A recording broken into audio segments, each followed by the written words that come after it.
Oh man, summer's almost here and it looks like we got some big boy blockbuster films to start reviewing. As you may have noticed, this weekend comes out Ready Player One by Sony Entertainment Studios. So being the nice, generous man I am, I was wondering if I could maybe save you $15 or two and tell you, you've already seen Ready Player One.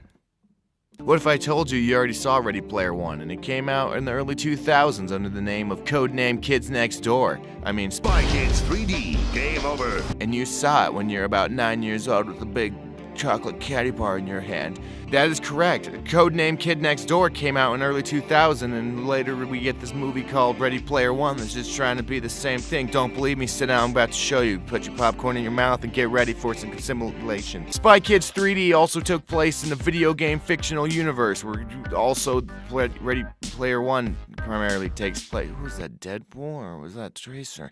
Alright, good storyline. Ha ha ha. So in the video game world of Spy Kids 3D Game Over, there's a big mastermind, Sylvester Stallone, going and then he makes a video game that everyone wants to play, and all the kids rush to the game store and break the charity bowl so they can go and play it.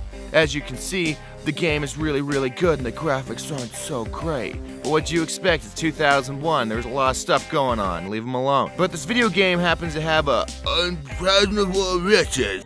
Untold riches, toys, and prizes beyond your wildest dreams. At the end, and everyone has to go and try beating the game to get to it.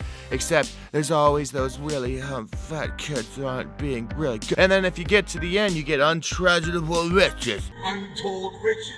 And then our little cutie Cortez, cutie pie, he goes on this big adventure where he runs into young Vin Diesel and baby got back Nicki Minaj, and then they all go on a good adventure, and there's lots of robot fights and frogs, and I think this was a coin thing. Oh, it's 3D. Star Wars. Oh jeez, Kylo Ren, don't do it.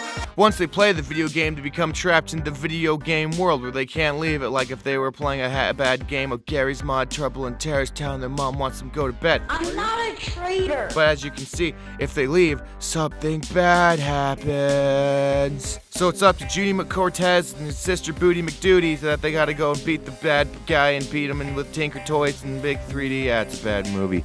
I like Shark Boy, Lava Girl better. A couple years passed and now there's $1 billion budget, and we have this new film called Ready Player One, where it also takes place of Cooney Cortez, and he's wanting to go on to this mythical game world where there's hot dates and single ladies, and he can finally feel a relationship for the first time, unlike myself.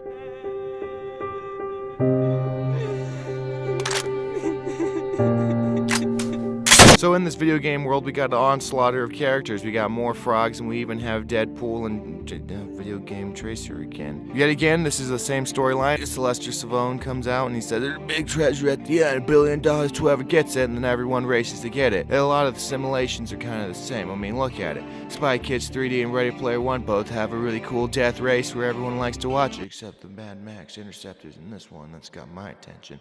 It's also got the DeLorean. But in Spy Kids 3D, there's that big old U-ramp where they were like... There's also a big robot fight in Spy Kids 3D, except it takes place between Corny Cortez and then a little tiny feminazi femnick. Ready Player One, we had the Iron Giant. Well, I mean, if you also want to look at a big Iron Giant, silver and big and tall, but in Spy Kids 3D, we had...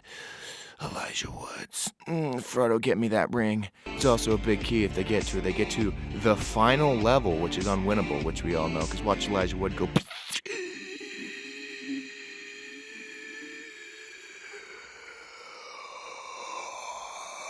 Dead. And then in Ready Player One, they also have a final level, which is this big glowing thing, and he's like, here's your key. But as you can see, there's going to be a lot of cool things between the two, and I don't know, I'm just getting tired of making this video. I've got to make it before it comes out on Friday. So if you don't mind, I'm going to go play some Tony Hawk.